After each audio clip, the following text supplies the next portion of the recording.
I'm going to knit the Facebook KAL, which is the slash neck sweater. I'm going to be using my ribber. If you haven't got a ribber and you're doing the mock rib hem, look at my video on that, but follow the number of rows that it tells you to knit on the pattern. Do that number of rows, do the loose row, do that number of rows again, and then pick up your hem. I'm also doing a different number of rows and stitches because my tension swatch didn't come out the same as the KAL pattern. So again, look at my video on converting your tension swatch to match. I'm also using, which you may not have come across, 3 strands, 3 different colours of blue, 3 strands of what's known as 230s, and this will give a very mottled effect. I'm not actually twisting the yarn, so the colour pooling won't be that even, but it'll make an interesting example of what you can do with 230s. So I've got my ribber set up. Hopefully you can see 1 by 1 rib. I've got my tightest, doing absolute tightest tension, past naught if you can get it, and if you've got a brother ribber, have the slide lever at the bottom on 2, not the 1. I drop my yarn down between the beds. I hook it into my ribber carriage and I knit across. This is quite difficult because the tripod for the iPad's in the way.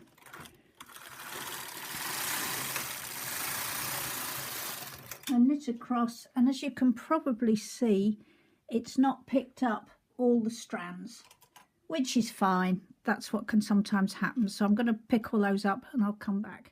I'm going to hang a clip on the end of the trailing bit of yarn here to keep it out of the way, and then attempt to insert the comb, which is always fun. I'm having to use the large comb, which is even more fun. You slide it up between the beds, get it as close to the end as you can. I don't know whether you can see, but I have tipped up the end that's got the this little bit of wire bit in. Get hold of that and then push it up between the bed. Slide that out, and as you slide it out, the wire out, the ribber comb will slide up. Don't take the wire out because you'll never get it back in one-handed. Push it right up, slide it through. Always make sure that that little end bit goes down between the beds. Give it a bit of a tug. I never put the weights on now. I do my 3 circular rows first.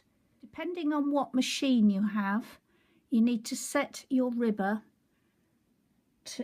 carriage to slip one way, and on the opposite side, on the knit carriage, that needs to slip one way, because you're now going to do what's known as circular or tubular rows. 3 of. Let's do 1, and it knits on the top bed only. Come back, and it knits on the ribber bed only, and do 1 more, and those are 3 circular rows. Cancel all those settings, take the ribber off its tightest, cancel your slip buttons or part buttons, put your tension on the tension recommended, which is 4 here that I'm using. Now hang your weights. The reason I don't hang my weights is because it all helps to stop the wavy edge, which I'm sure will occur. Now this is quite a large piece, so I'm going to put 4, I think, big weights on.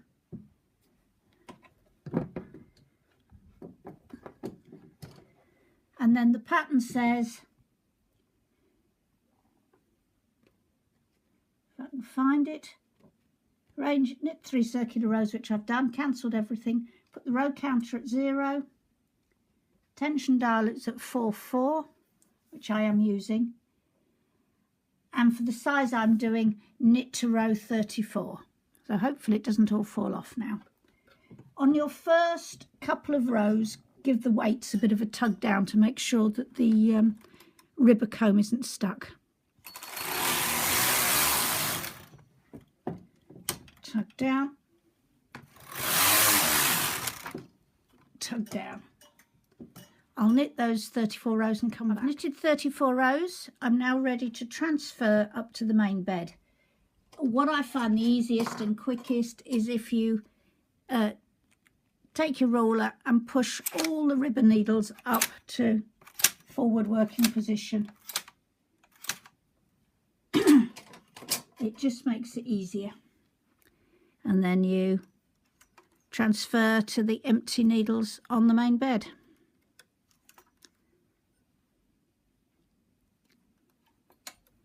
All stitches have been transferred to the main bed. And now drop the ribber bed and take off the weights.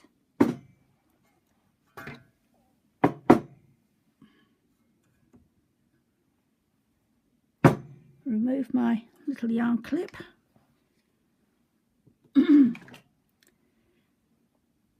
I've got a cover for my ribber bed, which I find very useful. It stops everything getting caught on the sinker of the ribber, sinker pegs. I'm now going to take the ribber comb off, so I just lift it up and pull the wire out. Again, try not to pull it all the way out. It's never easy to get the wires back in.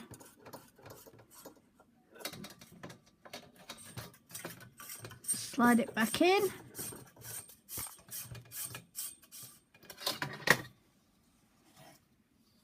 And put it out of the way where it can fall over. Now I'm going to hang some weights. I usually hang a claw weight at either end. And one in the middle.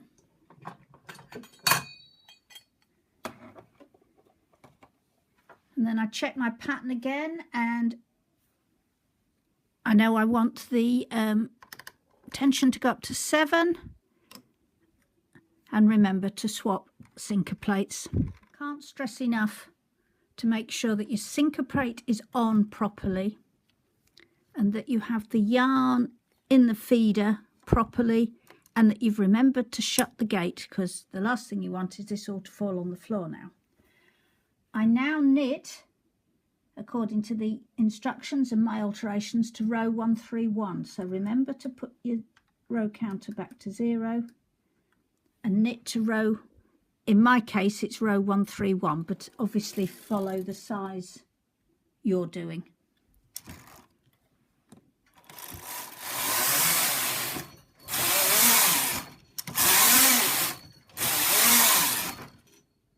I've knitted my required number of rows, and it says I now need to place a yarn marker at each end. So I take some contrast waste yarn that I've got in my tension mask. I need 2 of them. And you literally take the yarn, hook it over in the hook of the last needle, let it dangle. Do exactly the same the other side, where I've actually got my carriage. I'm going to hold on to the end, it doesn't jump off. Just hold on to the ends as it knits across, and that's now knitted in. And for extra security, because I'm always pulling mine out, I just stick a little knot there. So you mark the armholes, move my weights up about every 30 rows or so, just the end ones, don't have to need to worry about the bottom one.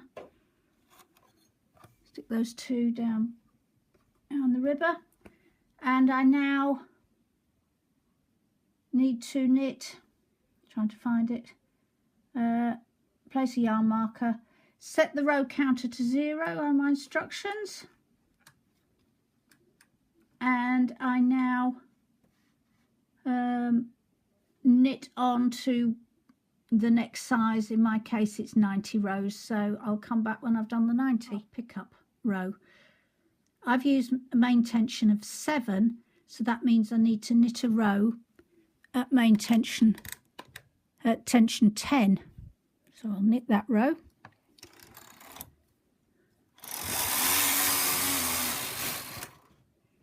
It now says that I need to knit 9 rows at main tension -2. My main tension was 7, so -2 will be 5. And I need to knit 9 rows. And I'm going to 0 that because I can't count in my head.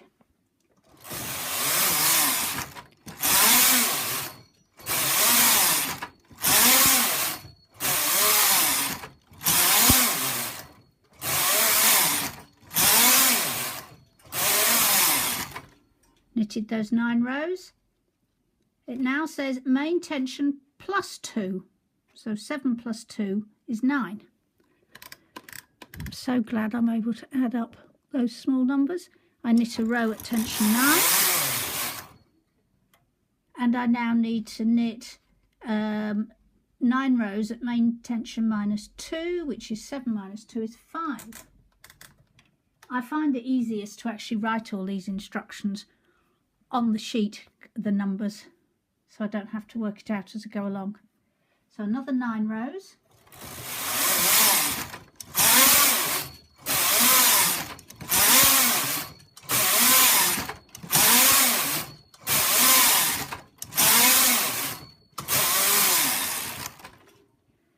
Now it's asking me to pick up that first row that I knitted. 1, 2, 3, 4, which is down here. Don't know whether you can see that line. There's a line there where you did the join, the fold row. Let's take this weight off. And then we've got another line across there, so it is marked quite well. So you need to pick up that one. I'm just going to check and count up. 1, 2, 3, 4, 5, 6, 7, 8, 9. Yeah. So you pick up the first row knitted. So it's going to be those. And I'll try and show you on the camera.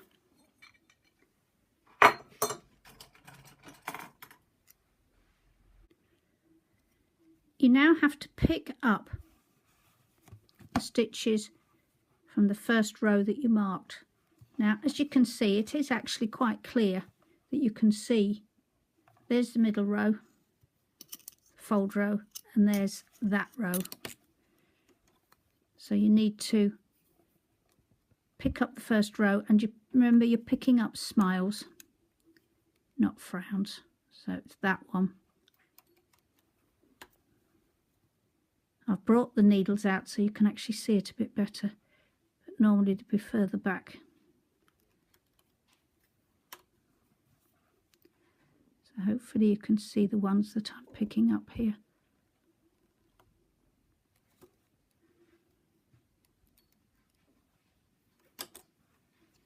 Yeah, and you carry on along across the row. All stitches picked up, stuff it back down between the ribber and the main bed. Hang my weights on the edge. Do not panic when you're picking up the stitches and you get to the other end and you appear to have one stitch short. That always happens when you're picking up from a row below, when you're doing a hem, etc. If you've got more than one short, you've missed something somewhere, you need to go back and check. I think I've got that level. Hopefully I have.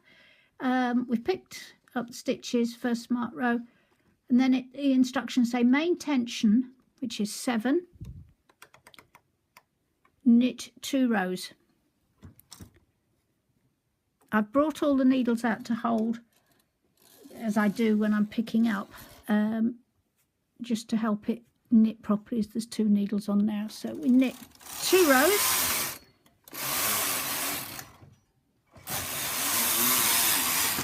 and then it says to cast off loosely, so I will cast off behind the gate pegs.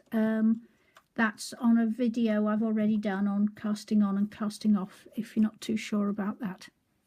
You can see, I hope, that I've actually, while I'm casting off, I have marked the 35th stitch, and I've done needle, and I've done that on the other side. The reason I've done that is I've roughly worked out that I want a 22 centimetre wide neck opening, which may or may not be right, but and I've worked out on my tensions that I need 70 needles for 22 centimetres, so I've marked those. I'll do the same on the next piece, and it just gives me a guide for when I'm sewing up. Obviously it's not written in stone, so you can take it out if you want, and I just knit it in with the stitch I'm taking off.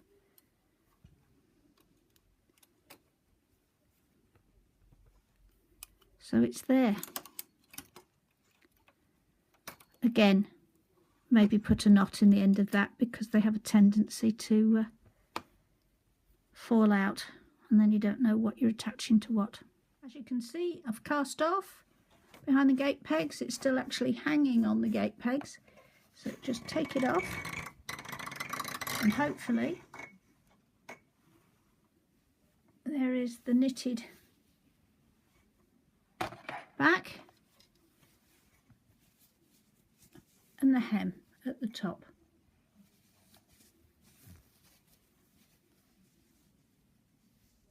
Now you can do a few things with this now. You can pin it out to the exact measurements and lightly steam it, and if you're using acrylic, I cannot emphasize the word lightly enough.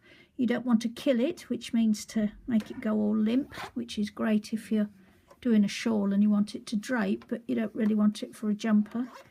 You can put it together and then steam it lightly,